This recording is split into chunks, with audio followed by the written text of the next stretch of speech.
বিশ্বকাপে শুরু হয়েছে রাউন্ড অফ 16 এবং প্রথম দিনের ম্যাচে অংশগ্রহণ করেছে কানাডার সঙ্গে মরক্কো এবং দুর্দান্ত একটি জয় নিশ্চিত হয়েছে ৩-০ গোলের ব্যবধানে মরক্কো জয়লাভ করেছে এবং একই সঙ্গে কিন্তু আমরা এতক্ষণ উপভোগ করছিলাম প্যারাগুয়ের সঙ্গে ফ্রান্সের যে ম্যাচটি সেই ম্যাচে ৬৯ মিনিট পর্যন্ত একটি অনিশ্চয়তা কাজ করছিল এবং তারপর এমবাপ্পের পায়ে গোল নিশ্চিত হয়েছে এবং জয় নিশ্চিত করেছে ফ্রান্স। এদিকে কোয়ার্টার ফাইনালে কিন্তু এই দুটি দলই সরাসরি অংশগ্রহণ করছে, দুটি দলই তাদের বিপক্ষে অবস্থান করছে। মরক্কোর সঙ্গে ফ্রান্সের খেলা দেখবো আমরা কোয়ার্টার ফাইনালে। দর্শক, একদিকে কিন্তু আফ্রিকান দলগুলোর যে ধারাবাহিক পারফরমেন্সের ব্যাপার এবং আরেকদিকে পুরো বিশ্বকাপটা যেন হয়ে উঠেছে শুধুমাত্র নামের কিংবা দলের বিশ্বকাপ নয়, বরং পারফরমেন্সের বিশ্বকাপ। সেই সব কিছু নিয়ে কথা হবে আজ।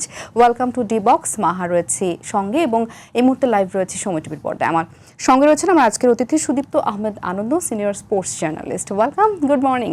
Thank you Maha. আমরা আজকে আসলে বেশ ম্যাচ উপভোগ করছিলাম এবং অনেক কথা হচ্ছিল ম্যাচগুলো নিয়ে, যেহেতু টাইমগুলো আসলে আমাদের অনুকূলে নেই। আজকে মধ্যরাত থেকে আসলে খেলাগুলো শুরু হয় এবং ফ্রান্সের খেলা, যেহেতু ফ্রান্সের জয় নিশ্চিত হয়েছে এবং ফ্রান্সের সঙ্গে প্যারাগুয়ের খেলাটা দেখছিলাম, আমি মনে হয় সেটা দিয়ে শুরু করতে পারি। কেমন উপভোগ করলেন ম্যাচটা? ফ্রান্সের খেলা তো সবসময় উপভোগ্য, তবে আগের 4টা ম্যাচের সাথে একটু ডিফারেন্স আছে এই ম্যাচটায়। আমার মনে হয়েছে যে প্রতিটা টিমেরই তো আসলে একটা ব্যাড ডে আসে। গতকালকে আমরা দেখেছি আর্জেন্টিনার একটা ব্যাড ডে কাটিয়ে উতরে গিয়েছে, তো আজকে মনে হলো যে ফ্রান্সের একটা ব্যাড ডে গেল, তারপরেও এমবাপ্পে আসলে মেক্স দ্য ডিফারেন্স এখানে।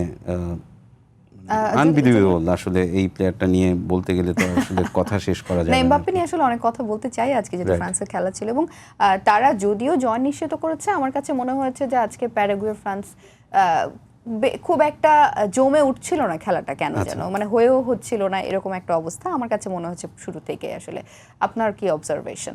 না, আমার মনে হয় যে আসলে ফ্রান্সের মতন টিমের সাথে যখন প্যারাগুয়ের মতন টিম খেলবে তখন সিনারিটা এরকমই হবে।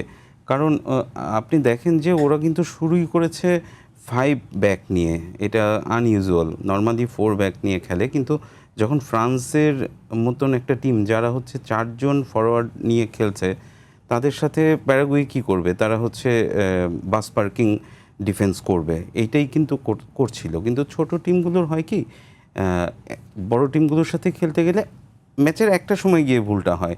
এই ভুলটাই কিন্তু আসলে 69 মিনিটে হয়েছে, পেনাল্টিটা হলো আর কি।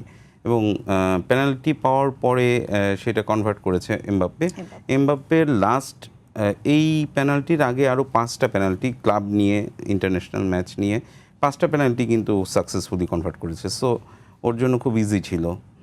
এবং আজকের এই গোলটা সহ কিন্তু এমবাপ্পের গোলের সংখ্যা দাঁড়ালো 7, যেটি মেসির সমকক্ষ হয়ে গেছে এই বিশ্বকাপে 7টি। জি বলছিলাম, এই ওয়ার্ল্ড কাপে আসলে শুরু থেকে কিন্তু এই লড়াইটা কিন্তু চলছে, এইটা খুব ইন্টারেস্টিং। আমরা 2022-এর ওয়ার্ল্ড কাপেও দেখেছি, সেইটাই এই দুজনই আসলে ব্যাটন রিলেটা এখানেও শুরু করে দিয়েছে। একেবারে ফর দ্য ফার্স্ট ডে থেকেই দুজনে দৌড়াচ্ছে সমান তালে। এইটা মানে দারুণ, এই খুব এক্সাইটিং হচ্ছে আর কি এই দুজনের লড়াইটা। আমি আসলে আলোচনায় আবারও ফিরছি। আমাদের সঙ্গে যুক্ত হয়েছেন আমাদের সহকর্মী লুৎফর রহমান বাবু প্যারিস থেকে। Welcome to the box. আপনি নিশ্চয়ই আমাকে শুনতে পাচ্ছেন এই মুহূর্তে, যদিও কিছুক্ষণ আগে জয় নিশ্চিত করেছে ফ্রান্স। কি দেখছেন আসলে ভক্তদের উচ্ছ্বাস দেখতে পাচ্ছেন? রুকে দিলেও প্যারাগুয়ে কিন্তু শেষ পর্যন্ত আর রুকে দিতে পারেনি। দ্বিতীয়ার্ধের 70 মিনিটে পেনাল্টি কিক থেকে সরাসরি গোল নিয়ে আসেন কিলিয়ান এমবাপ্পে এবং প্যারাগুয়েকে পরাজিত করে 2026 বিশ্বকাপের কোয়ার্টার ফাইনালে চলে গেছে এবারের বিশ্বকাপের হট ফেভারিট ফ্রান্স। আমি এই মুহূর্তে রাজধানী প্যারিসে আছি এবং আমার পেছনে দেখতে পাচ্ছেন ফরাসি ফুটবল সমর্থক যারা রয়েছেন, তারা কিন্তু নেচে গেয়ে তারা কিন্তু উৎসব করছেন। আজকে রাজধানী প্যারিস এমনিতে উৎসবের নগরী এবং আজকে ফ্রান্সের এই জয়ের মধ্য দিয়ে এই উৎসবের নগরী আরো উৎসবের নগরী।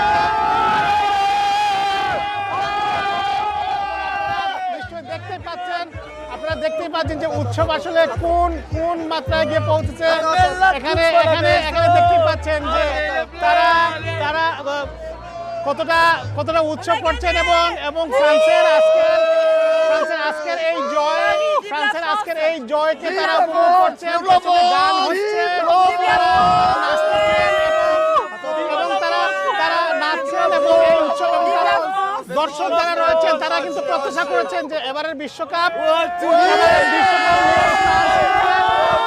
তারা প্রত্যাশা করছেন যে এবারের বিশ্বকাপ নিয়েই ফ্রান্স ফিরবে এবং বিশেষ করে কিলিয়ান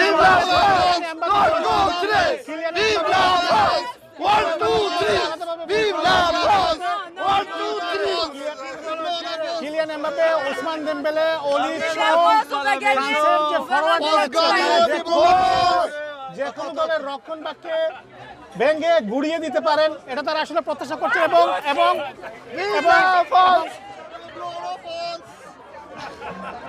অর্থাৎ আজকে প্যারাগুয়েকে পরাজিত করে ফ্রান্স কোয়ার্টার ফাইনালে উত্তীর্ণ হয়েছে এবং ফরাসি ফুটবল সমর্থক যারা রয়েছেন তারা প্রত্যাশা করেছেন যে এবারে বিশ্বকাপ নিয়ে কিলিয়ান এমবাপ্পেরা ফ্রান্সে ফিরবে এবং আজকে যেভাবে তারা এখানে উদযাপন করছেন আগামীতেও তারা এভাবে উদযাপন করবে। তো রাজধানী প্যারিস থেকে ফ্রান্সে আজকে জয়লাভ করেছে তা নিয়ে এই ছিল এখন পর্যন্ত আমার কাছে সর্বশেষ। ধন্যবাদ লুৎফর রহমান বাবু, আপনি অনেকক্ষণ ধরে আপনার পেশাদারিত্ব রক্ষার চেষ্টা করছিলেন, কিন্তু কোয়ার্টার ফাইনালে যাওয়া যে প্রথম দুটি দল আজকে মরক্কো এবং ফ্রান্সই আসলে অন্যতম দল। তো ফ্রান্সের এই বিজয় খুব স্বাভাবিকভাবেই ভক্তদের উচ্ছ্বাসকে বাড়িয়ে দিবে, এটাই স্বাভাবিক। এবং প্যারিস থেকে অংশগ্রহণ করেছিলেন আমাদের সহকর্মী, সেখানকার উচ্ছ্বাস আসলে আমরা দেখতে পাচ্ছিলাম এবং ভালো লাগছিল। এটাই বিশ্বকাপের সৌন্দর্য আমার মনে হয়। হ্যাঁ, মানে এই বাবু ভাইকে যেভাবে দেখলাম যে সবাই ঘিরে ধরেছে, এই সিনারিগুলো কিন্তু এই ওয়ার্ল্ড কাপের সময় আমাদের দেশেও আমরা দেখছি। ঢাকা সহ সারা দেশেই আসলে আর্জেন্টিনা ব্রাজিল নিয়ে যে উন্মাদনা, এই জিনিসগুলো প্রতি রাতেই আমরা বলতে গেলে দেখছি আর কি। এবং আস্তে আস্তে কিন্তু আমাদের ফরাসি সাপোর্টারও বাড়ছে দেশে, কারণ আপনি একটু দেখেন যে আমার মনে হয় এবার বিশ্বকাপে খেয়াল করছে গত বিশ্বকাপ থেকেই শুধুমাত্র আর্জেন্টিনা, ব্রাজিল কিংবা পর্তুগালের মধ্যে সীমাবদ্ধ নেই বাংলাদেশি ভক্তরা, আর তারা মরক্কোকে সাপোর্ট করছে। হ্যাঁ, মরক্কোকে করছে, জার্মানির একটা বড় ফ্যান বেস কিন্তু বাংলাদেশে আছে।